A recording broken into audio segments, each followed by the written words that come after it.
La chronique du jour. La chronique du jour. Jérôme Carlos. Bonjour. Stop. C'est ce qu'a dit avec force le président Patrice Talon. Il s'adressait à ceux de ses compatriotes qui voulaient le porter en triomphe, auréolé du titre d'Agbonon. En langue fon, Agbonon est la figure emblématique du bâtisseur infatigable. Agbonon, courageux et audacieux, sait faire face à tous les défis. Le chef de l'État a-t-il eu raison de décliner l'offre? Il est encore dans les liens du devoir, assez loin du terme de son mandat. Un satisfecit, délivré dans ces conditions, serait sujet à caution. Cela semblerait de la flagornerie, au compte de quelques griots en mal d'inspiration. Le fabuliste nous a pourtant prévenus.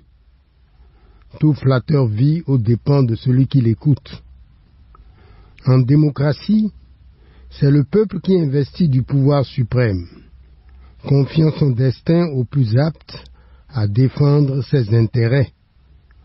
Il dispose d'un pouvoir d'appréciation et de sanction sur tout ce qui est fait, sur tout ce qui se fait en son nom.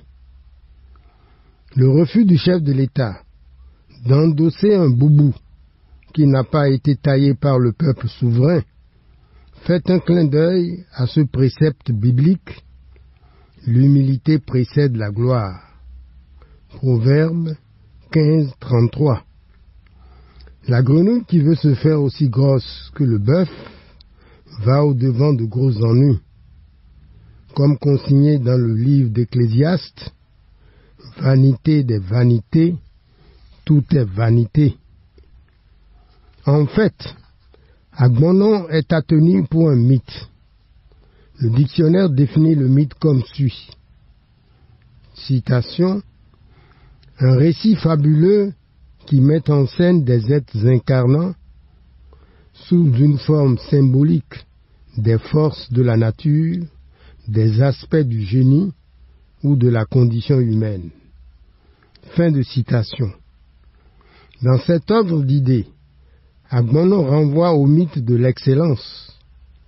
Nous sommes dotés tous autant que nous sommes de pouvoirs illimités, des pouvoirs à même de faire de nous, à moins d'être développés, des êtres d'exception.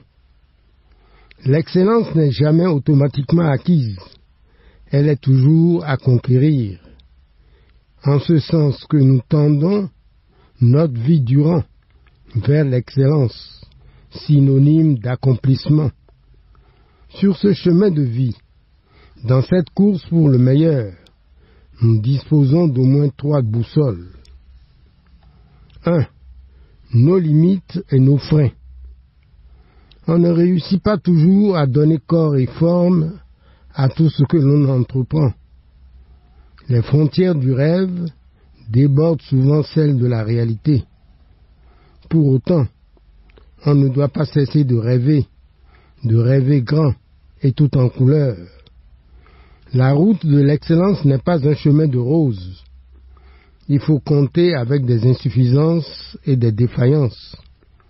Ne parlons pas des retards, des fatigues, des rendez-vous manqués, sans oublier les impondérables.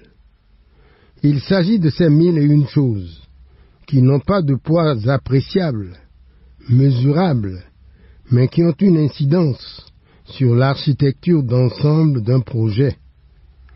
Aucune œuvre humaine n'est parfaite, et Agbonon n'est pas Dieu. 2. Le regard des autres. Celui qui engage une action notoire n'est pas seul. Il est diversement vu et apprécié par ses contemporains. Les indifférents l'ignorent, comme si ce qu'il fait ne comptait que pour du beurre. Les mécréants le boudent, pour des raisons pas toujours explicites. Les jaloux l'agressent et le vilipendent, dans le but de régler des comptes souterrains. Ceux qui le kiffent pour emprunter le langage des jeunes d'aujourd'hui, le porte au pinacle et le célèbre. Ainsi, sous les feux de la rampe, tous projecteurs allumés, celui qui emprunte le chemin de l'excellence, ou l'Agbonon en devenir, dispose de 3 atouts: méthode et organisation pour avancer dans la rigueur, confiance en soi pour tenir la ligne jusqu'au bout. 3.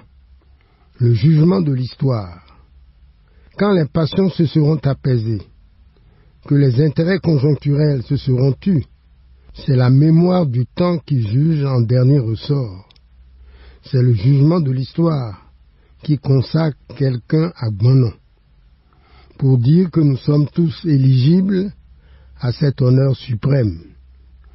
C'est en somme 12 millions de candidats à Agbonon qui se bousculent au portillon, le président Patrice Talon étant, dans ce peloton, primus inter pares, c'est-à-dire du latin, premier parmi les pairs. C'est tout le bien qu'il faut souhaiter à notre pays à l'orée de cette nouvelle année. Merci pour l'attention et à jeudi prochain. C'était la chronique du jour. Retrouvez la chronique sur www.capfm.com.